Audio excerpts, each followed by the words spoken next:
আসসালামু আলাইকুম বন্ধুরা, একটি জিনিস দেখানোর জন্য আমি ক্যামেরা ওপেন করলাম। আপনারা দেখেন, এটি একটি রাস্তা। এই রাস্তাটা হচ্ছে 3 লেনের একটা রাস্তা, 1 2 3, হ্যাঁ 3 লেনের রাস্তার মধ্যে 2টা লেন দখল করে তারা দেখেন দোকানপাট দিয়ে রাখছে।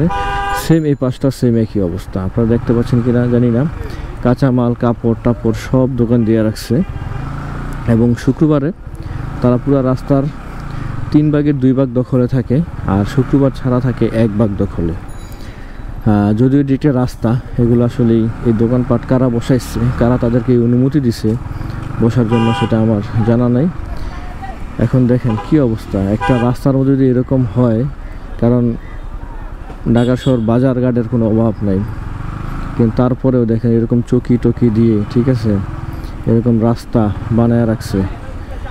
রাস্তার মধ্যে এরকম দোকানপাট দিয়ে রাখছে, এটা আসলে আমাদের জন্য কতটুক ভালো তা জানি না। কারণ যেখানে যান চলাচলেই খুবই সমস্যা হয়, সেখানে তারা এইভাবে দোকানপাট দোনো পাশে রাস্তার। এটা হচ্ছে জায়গাটা হচ্ছে মতিঝিল আইডিয়াল স্কুল অ্যান্ড কলেজের সামনের রাস্তা।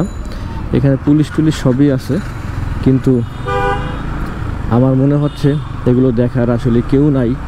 কারণ যদি এগুলো দেখার কেউ থাকতো তাহলে আসলে এরকমটা হতো না। যাই হোক বন্ধুরা, আমি এরকম দেশের কোনো গুরুত্বপূর্ণ ব্যক্তি না যারা এই বিষয়গুলো দেখভাল করার জন্য যারা নিয়োজিত আছেন।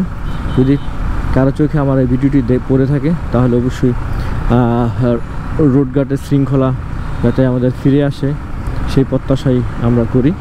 সবাই ভালো থাকবেন, সুস্থ থাকবেন। খোদা হাফেজ।